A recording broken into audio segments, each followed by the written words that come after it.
pada Pak Lurah yang mulia, mohon izin saya sedang mau memberi. Dan Pak RW yang saya hormati, dan Pak Kamtibmas yang saya hormatin, wabil khusus ketua masjid yang masya Allah ceramahnya betul sekali, setuju sekali, sah. Man taraka salam kami, dan betul-betul fakot itu isimnya fiilnya fiil madhi, berarti udah selesai. Fakot kafar, betul ya, Ustaz Iwan, insyaallah. Wabil khusus sahabat saya dari Persis, saya barusan WA Kang JJ nih. Mestinya itu logonya saya yang pakai terus. Punten saya tadi pakai baju biasa, pakai kopiah. Cuma saya lihat di itu ya, coba lihat. Di tagnya itu pakai ini, jadi saya ganti Pak Lurah. Lagi pula ibu-ibu mintanya saya pakai ini terus katanya. Ibu-ibu kumaha? Dama? Kami. Sampai dari TK mana Bu? Itu di Quran selalu begitu. Di Quran selalu begitu. Kumaha Bu? Kumaha Dama?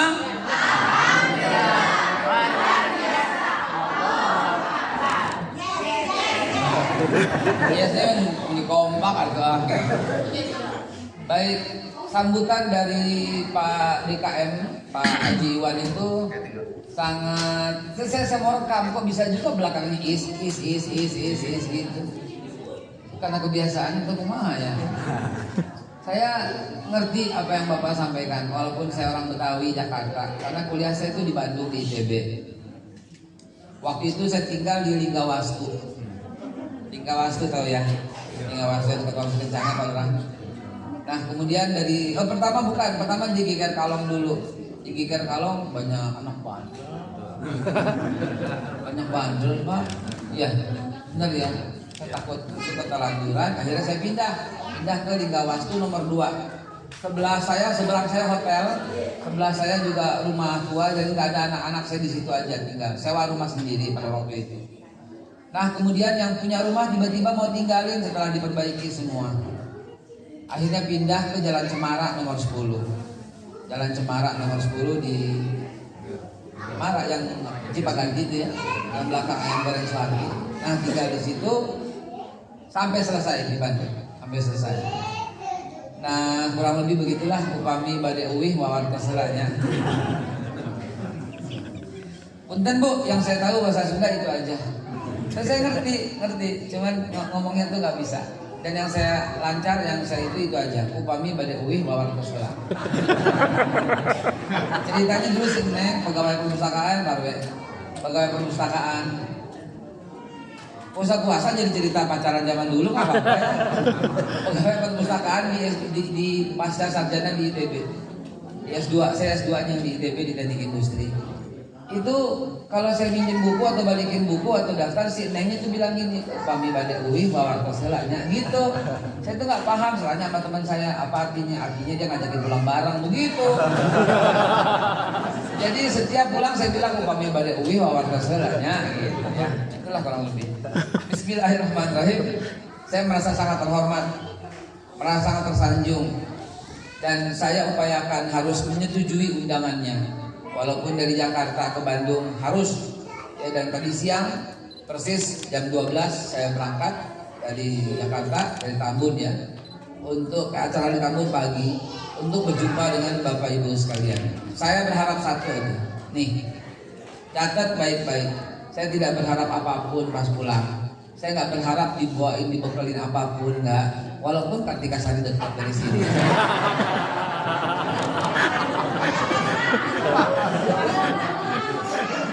Ya, saya nggak berharap, nggak berharap.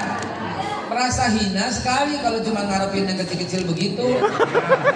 Yang saya ngarepin cuma satu, bapak sama saya, kamu, kakak sama saya, mas sama saya, ustadz sama saya, bapak punten sama saya, Pak RW, Pak Lurah, Pak Muhammad Ali, Pak Imam, Pak Iwan, dan semuanya, dan ibu-ibu berharap saya nih diterima jadi saudaranya. Dan saya pun menerima, dan kemudian ini harapan saya yang paling besar. Nggak ada seujung kuku semua yang di dunia. Harapan saya adalah kita bersaksi di hadapan Allah bahwa kita berjumpa dalam iman dan Islam. Amin. Nanti di hadapan Allah kita sama-sama bersaksi ya. Saya bersaksi Bapak Ibu orang baik semua. Tolong bersaksi juga buat saya ya. Ntar di depan Rasulullah Sallallahu Alaihi Wasallam kita sama-sama cium tangan Nabi Muhammad ya. Itu yang paling penting dari semua bekal yang saya mau bawa. Karena memang ini cuma sekedar tatapan sekali nih, natap mata sekali. Tapi jangan kira di akhirat kita akan ketemu lagi dan mengingat-ingat pertemuan ini.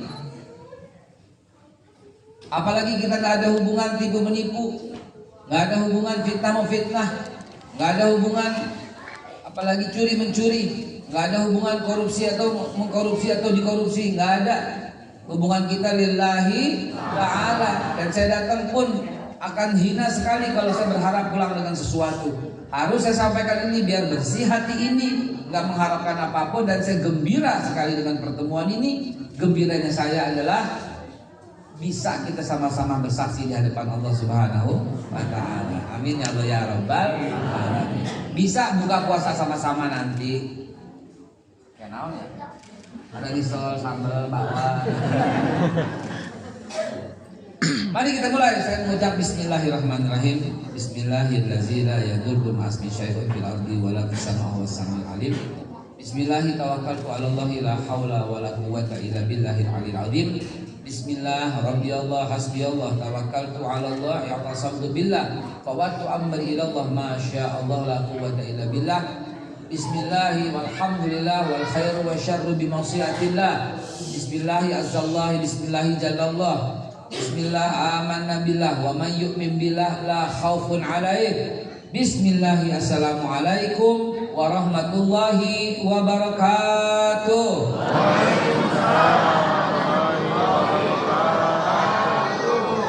Alhamdulillah.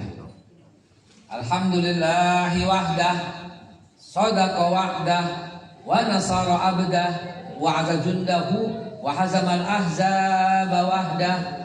Kayak lebaran ya. Kayak lebaran ya. Padahal ucapan itu diucapkan Nabi Muhammad. Enggak boleh diam. Diucapkan Nabi Muhammad Sallallahu alaihi wasallam. Betapa pentingnya ibu bapak menyambut itu. Penting, sepenting-pentingnya. Tidak ada nama yang lebih penting selain nama yang kita sebut barusan. Tentu selain Allah ya. Tidak ada nama yang paling penting di muka bumi yang kata Allah sendiri, laulaka ma khalaqtul aflak. Tidak aku ciptakan bumi alam seisinya kalau bukan karena engkau ya Nabi. Maka nggak ada yang lebih penting di hati kita kecuali beliau selain Allah tentunya. Betul apa tidak? Kalau saya sebut nama Pak Irah Bondan, ibu diam aja, nggak dosa. Saya sebut nama ini Pak Jiwan, diam aja, nggak dosa. Jangankan beliau, sebut nama Pak Ridwan Kamil, gubernur, nggak dosa. Pak Aher, gubernur yang dulu, nggak dosa. Diam aja nggak dosa. Presiden yang terhormat, Presiden Jokowi, ibu diam, nggak dosa. Nggak dosa. Sekjen PBB saya sebut nggak dosa. Nama Habib, nama Kiai, nama ulama disebut nggak dosa. Diam aja nggak dosa. Nama Nabi Ibrahim alaihissalam ibu diam nggak dosa. Nabi Ibrahim paham. Ini ja'il kalinasi imaman, pemimpin manusia, nggak dosa. Malaikat Jibril, ibu diam nggak dosa. Bapak diam nggak dosa. Tapi begitu nama yang satu disebut diam aja, celaka kata Nabi. Bukan kepengenan disusahin. Memang Allah yang terakhir gimana coba? Nyusruknya tuh di hari kiamat di jahanam itu nyusruk sampai raghima anfu, celaka nyusruk maksudnya. Raghima anfu rajulin dzukirtu indahu, disebutkan namaku indahu di sisinya, tapi lam yusalli alayya. Saking pentingnya itu nggak sah sholat kita Pak tanpa menyebut selawat. Bayangkan itu. Dan rukun itu nggak sah sholat kita tanpa menyebutkan dua Fatihah dan tahiyat. Intinya tahiyat adalah asyhadu an la ilaha illallah. Karena depannya macam-macam orang. Tahiyatul salatu thayyibat ada, tahiyatul mubarakatuh shalawat ada, macam-macam. Tapi begitu syahadatnya beda, enggak sah salat. Kalau syahadat sendirian, asyhadu an la ilaha illallah, diterima? Enggak diterima. Kalau hanya mengakui Allah sebagai Tuhan, sebagai Rabb, sebagai penguasa, sebagai pelindung, tapi enggak mengakui Nabi, diterima? Enggak diterima. Bayangkan kedudukan sih. Walain sa'altahum, kata Nabi, apabila kau tanya kepada mereka orang Quraisy yang kafir, man khalaqas samawati wal ard, siapa yang ciptakan langit dan bumi? Saya qulun Allah, pasti mereka bilang Allah. Apakah mereka menyembah berhala? Enggak, itu kata kita. Lihat penjelasan Abu Jahal, kami tidak pernah menyembah berhala. Kami hanya jadikan dia perantara untuk menyembah Tuhan yang esa. Itu kata Abu Jahal. Lihat perdebatan Amr bin As ketika di Habasyah, Ethiopia. Kami nggak pernah menyembah berhala seperti yang mereka tuduhkan Tuhan Raja. Kami hanya jadikan dia sebagai perantara untuk menyembah Allah yang satu. Semua orang mengakui Allah itu esa. Yang menjadikan patung pun mengakui ini cuma sebagai perantara, kata mereka. Jadi pasti semua orang itu mengakui ketuhanan yang Maha Esa. Tapi diterima nggak? Nggak diterima. Kenapa? Kenapa? Tidak mengakui Nabi Karena Muhammad. tidak mengakui sang kunci surga ini. Jadi kalau kita diam aja ada yang salah. Mohon maaf sekali, saya harus sebutkan itu. Kalau kita diam aja ada yang salah dengan yang kita makan, jangan-jangan. Atau ada yang salah dengan pengertian kita. Nggak boleh. Sampai-sampai saking bolehnya Allah turunkan khusus surat An-Nur untuk itu. La ta'alu ar-rasul haddu'ai ba'dikum ba'dhu. Jangan kau jadikan panggilanmu kepada Rasul seperti panggilan kamu kepada yang lain. Jangan. Lahnya di situ lahnya laknahi. Laknahi jatuhnya haram. Makanya saya bilang kalau diam aja berarti menyamakan Nabi dengan yang lain. Hukumnya haram. Karena di situ lahnya laknahi. La taj'al, jangan kau jadikan sama. La taqrabu zina, sama. Lahnya lah haram di situ. Maka itu saya ulangi. Allahumma salli wa sallim ala sayyidina Muhammadin wa ala alihi wa sahbihi ajma'in, amma ba'd. Selebihnya lanjutkan dengan dalam hati atau pelan seserah. Tapi kalau diam aja nggak boleh, ada masalah. Shallu ala Nabi Muhammad sallallahu alaihi wasallam. Ma'asyiral muslimin wa jumratal mu'minin wal mu'minat rahimakumullah. Kesempatan ini akan saya gunakan sebaik-baiknya untuk menyampaikan berita. Ya, tapi beritanya bukan berita gembira. Berita yang telah saya geluti selama 17 tahun. Punten Pak Bondan, Pak Lurah. Dalam 1 bulan saya kunjungi 100 masjid. 1 bulan. Kang JJ udah jawab, ini Kang JJ. Dalam 1 bulan saya kunjungi 100 masjid. Artinya cukup banyak ya. Mungkin paling banyak kali 100 masjid 1 bulan. Ya 90-an ada deh. Kalau nggak 100, 90-an ada. Bukan sok tahu, bukan sombong, bukan. Alhamdulillah ya Allah, sayang banget kalau begitu doang sombong, rugi banget. Masuk masjid keluar masjid 17 tahun. Lebih itu 40 tahun kali kalau dihitung sama remaja. Yang 17 tahun kan ceramahnya gitu kan ya. Saya perhatiin Pak Lurah, dari tahun ke tahun Pak Lurah. Ini dari Aceh sampai Papua yang saya kunjungi. Dari tahun ke tahun, dari tahun ke tahun, dari tahun ke tahun. Terutama di Ramadan ini, karena ini tabligh akbar Ramadan. Ramadan sekarang sama Ramadan tahun lalu lebih meriah tahun lalu. Ramadan tahun lalu dengan Ramadan tahun lalunya lagi lebih meriah Ramadan tahunnya lalu, padahal ada Covid. Di kampung saya begitu. Ramadan tahun lalu dibandingkan dengan Ramadan tahun lalunya tahun lalu lebih meriah Ramadan tahun lalunya tahun lalu. Ramadan tahun 2000-an sama Ramadan tahun 1990-an, ayo sok jujur, lebih meriah mana? Apa enggak ngerti nih keadaan seperti ini? Keadaan kita semakin merosot, nggak ngerti. Ya Bu, upami pada uwi wapartos halanya.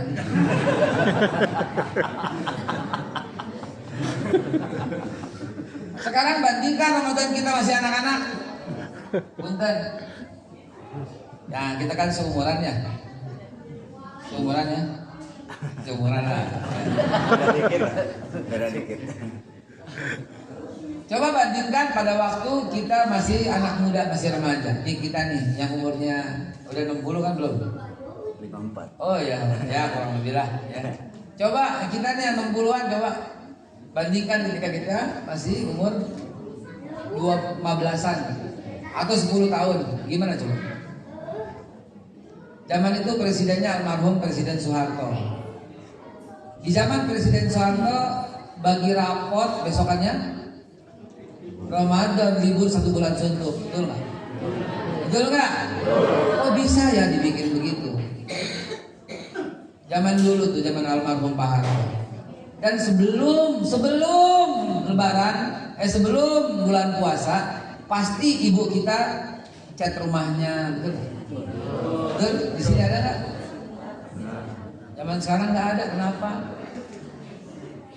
Kenapa? Buat orang tua kita zaman dulu hidupnya berkah 11 bulan. Kenapa? Karena dia fokus 1 bulan, 11 bulan aman. Nih catat baik-baik, andai kata waktunya udah maghrib, saya datang terlambat. Saya datang misalnya jam 5.58, tinggal 1 menit lagi maghrib. Ustadz 1 menit, ini yang saya mau ngomong. Siapapun yang sukses di bulan Ramadan, 11 bulan hidupnya sukses. Siapapun yang gagal dalam ibadah Ramadan, 11 bulan hidupnya gagal. Karena dalam kitab Ta'limut Ta'lim ditentukan, dalam kitab Dr. Nasir ditentukan, diceritakan hidup kita sebenarnya hanya tergantung Ramadan. Hidup kita sebenarnya hanya menanti dari Ramadan ke Ramadan berikutnya. Karena di situ ada khairum min alfi syahr. Di situ eksistensi manusia kepada Allah diakui karena ibadah Ramadan itu loh. Nabi Musa berdoa dalam kitab Dr. Nasir. Berdoa, bilang apa doa Nabi Musa?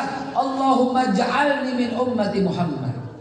Ya Allah, jadikan aku dari umatnya Nabi Muhammad. Nabi Musa, asbabul wurudnya kenapa Nabi Musa berdoa begitu? Karena Allah berfirman kepada Nabi Musa, ya Musa katanya, antara kau dan aku, kata Allah, antara Nabi Musa dengan Allah, masih ada 70 dinding. Dan ketahuilah wahai Musa, 70 dinding itu terangkat. Nabi Musa heran, mana ada orang sedekat Allah dengan Nabi Musa? Karena Nabi Musa langsung bercakap-cakap dengan Allah. Nabi Musa langsung mendengar Allah. Rasulullah tidak, pada waktu Isra Mi'raj saja. Tapi Nabi Musa sehari-hari. Nabi Muhammad sendiri kedatangan malaikat Jibril dan bercakap-cakap melalui malaikat Jibril. Man arada ayatakallama ma Allah falyaqul Quran. Siapa yang pengen bercakap-cakap dengan Allah, baca Quran. Tetapi Nabi Musa langsung ini menunjukkan kedekatan, kalah dengan siapa? Kata Allah sendiri, ketika umatnya Nabi Muhammad sedang berpuasa Ramadan, sedang beribadah di bulan Ramadan, maka wa ma khalaqul jinna wal insa tadi illa liya'budun, berlipat-lipat ditentukan bagaimana cara kita menyikapi Ramadan. Allah sendiri menyebutkan syahrul Ramadan. Sampai disebut syahrul Ramadan, disebut kata-kata itu. Maka dari itu Bapak Ibu sekalian, ini belum mulai ceramah, baru pembukaan. Ya Bu, ini pembukaan 3.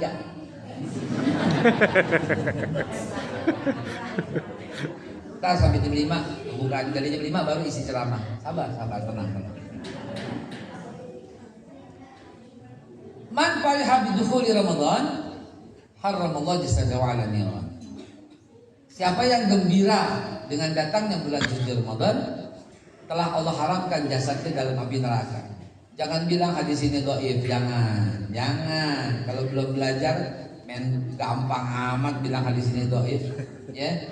Kalaupun benar dhaif, itu lebih utama dari 1000 ulama, 1000 kiai, 1000 habaib. Imam Syafi'i rahimahullah ta'ala bilang, apabila ada ucapanku, ini Imam Syafi'i loh kalibernya loh.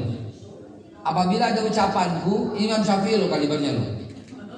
Apabila ucapanku, ini Imam Syafi'i loh kalibernya loh. Saya ulangi 3 kali karena ada orang sekarang baru jadi ustadz berapa tahun, nah itu doif. Kurang ajar ini ustadz. Doif dibuang. Doif itu cuma menunjukkan salah satu perawinya ada yang mungkin lupa, tidak menurunkan derajat hadis. Imam Syafi'i bilang, apabila ucapanku ada yang bertentangan dengan hadis doif, maka buanglah ucapanku. Ini Imam Syafi'i loh kalibernya. Ya, jadi walaupun itu doif pegang baik-baik. Dan saya rasa tidak. Kenapa? Karena matanya kuat, matanya sahih, matanya hasan. Kenapa? Karena cocok dengan Al-Quran, cocok dengan hadis yang sahih. Misalnya, man shawma ramadhana imanan wa ihtisaban ghufira lahu ma taqaddama min dhanbi.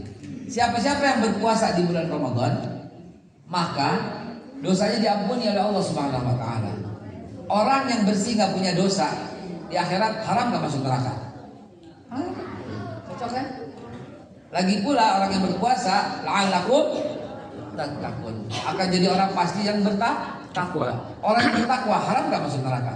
Pasti Allah haramkan, maka itu dia. Jadi cocok.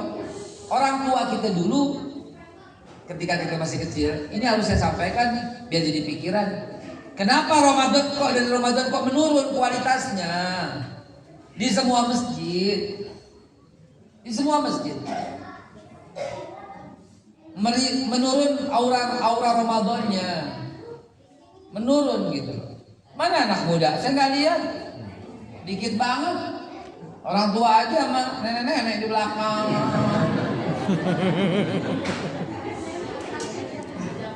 Tadi dibilang artis, saya apa artis? Mana artis? Nenek-nenek aja. Ya, Allah Akbar. Gak apa-apa, biar nenek-nenek juga upami pada uwi wawakas.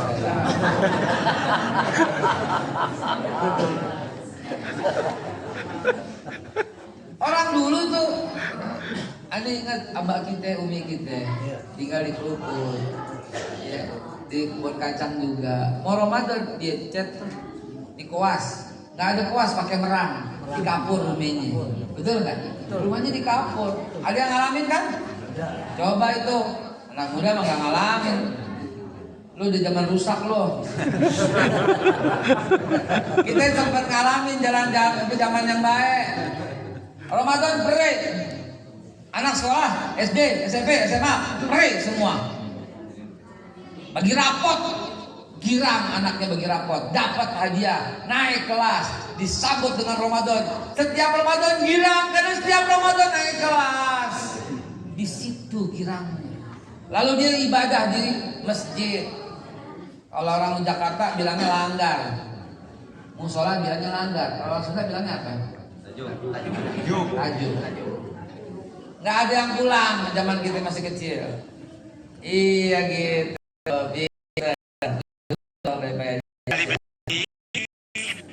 Kita nggak pulang di Ramadan pada waktu itu. Kita nginep langgar. Kalau pulang dikatain gitu kan. Allahu Akbar. Lagi kita dapetin suasana itu. Ini bahan renungan kita. Kalau ini jadi Ramadan dia gimana? Apa nggak rugi? Dari tahun ke tahun turun. Dari tahun ke tahun kita masih kecil dulu nggak pakai disuruh sembahyang sama umi kita sama abah kita. Begitu abah kita ngedehem keluar kamar cetek, rapi itu langsung sejadah. Betul nggak? Kenapa ya? Apa rahasianya? Rahasianya adalah dia kalau mau Ramadan dia sambut Ramadan dengan meriah. Dia pasang lampu yang kayak gini nih. Dari ujung gang Krukut jalan kebahagiaan tuh, hampir rumah Omi kita, Ami Said. Dari Tenabang ujung gang 6, Jamiat Her, sampai rumah kita. Dari Kampung Melayu Atahiriah sampai rumah kita, Kampung Melayu besar nomor 31, dipasang lampu karena mau Ramadan. Abah kita ganti lampu nih karena mau Ramadan diganti lampunya. Tuh abah kita. Ibu, Bu, upami bade uwi. Ibu ingat nggak kalau mau Ramadan zaman dulu hordeng dicuci, spray dicuci, betul nggak?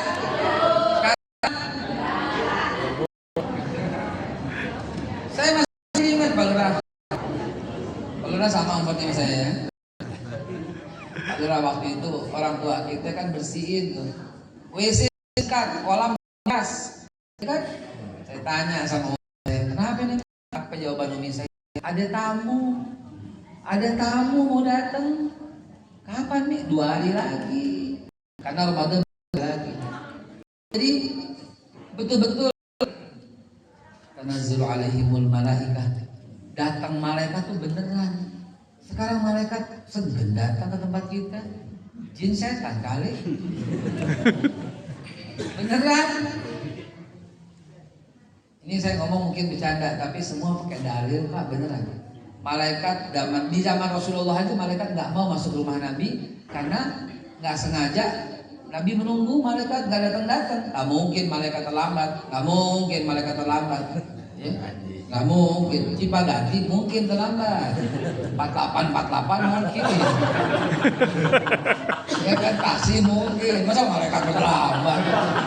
Malaikat nggak kenal macet, tapi terlambat datang ke rumah Rasulullah Sallallahu